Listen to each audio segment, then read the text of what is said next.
As promised, this is the tour of the art room for those of you who are unfamiliar with this space. But as soon as you walk in, right behind the door, next to the image of the girl with the pearl earring, there is one trash can. We actually have two. I'll probably bring in a third one later. This is important when we use paper towels and you'll need to throw some stuff away.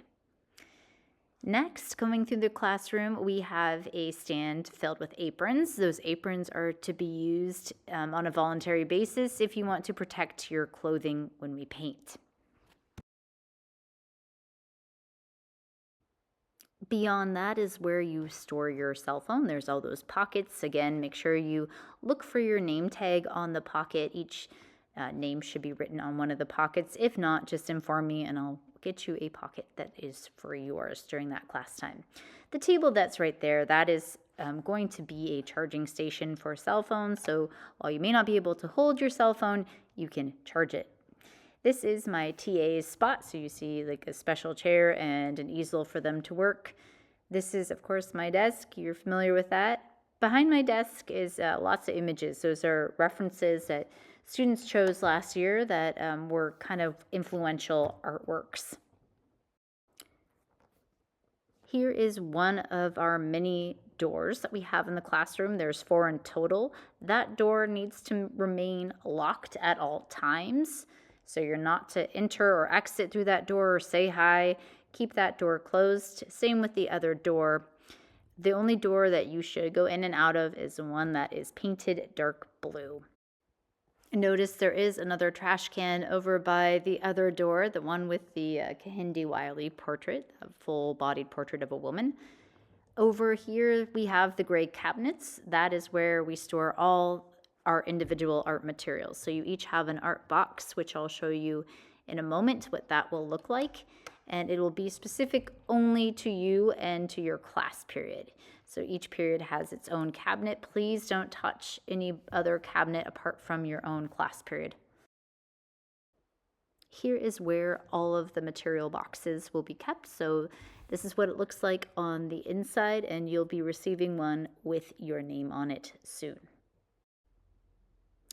Okay, over here in the corner, that kind of weird looking thing is a rack. That's what we put drying oil paint rags on. Please do not touch.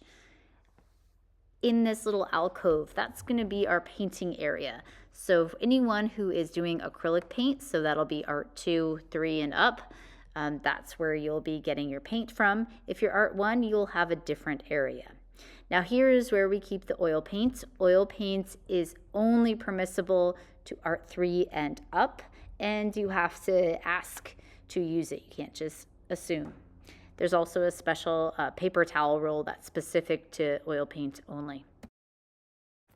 There are drawers underneath the countertop, and some of them you may need to access, and you have my permission to access those. Really, it's 2 drawers or maybe 3. If you're in art 1, 2, and up, you can have access to the scissors or to the rulers. So those are the most commonplace one.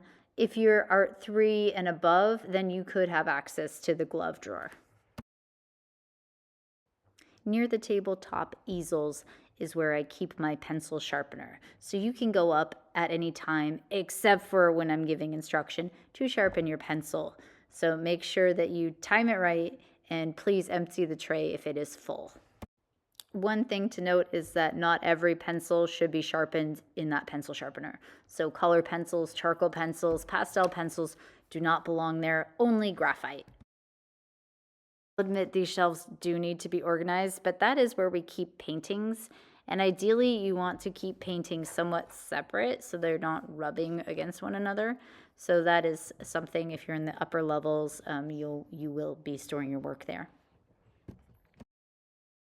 The sinks should really look like this at all times. They should be free of paint and clean. Usually they have some liquid Dawn soap at the bottom in a container. You can use the sinks without asking, but please time it so that you're not doing it while I'm giving instruction. It's really hard to hear above that waterfall flow of sink water.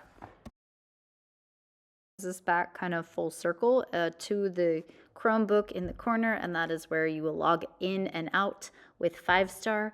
I don't mind if you use the bathroom. I'm not going to do a bathroom pass thingy, but I do want you to make sure that you're faithfully signing in and signing out, and do not bring a cell phone with you into the restroom. If you are period 1 or period 4, you may have some work to do with either putting the chairs up or taking them down.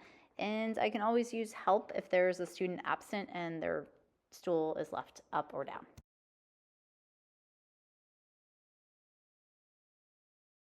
All right, so I am going to show you how to stack these easels. It's something that I want you to practice today, even if you have experience doing it. The first kind of rule of thumb is that you don't want to overfill one area. I have kind of 3 sectioned off areas. You just don't want to overfill it so it's spilling onto the floor, because it's easy to damage an easel. They are somewhat fragile. So when you're placing these, you want to face the first one with the tray down, and then the other one you want to flip up so that they interlock and create kind of this box. And you might have to tilt it so it's at a slight angle, but you're going to be doing that with all of them. They'll fit a little bit more snug if you do that.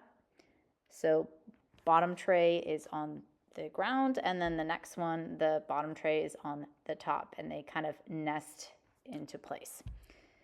That being said, I am in the process of making every one of these tabletop easels adjustable with a bar that you can move up or down.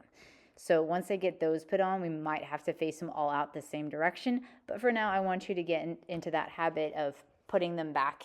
And at least putting them back orderly is going to be the same no matter if there is a bar across there or not. This is something for today I'm going to excuse you by table to do so that there's not 36 students vying for the same spot.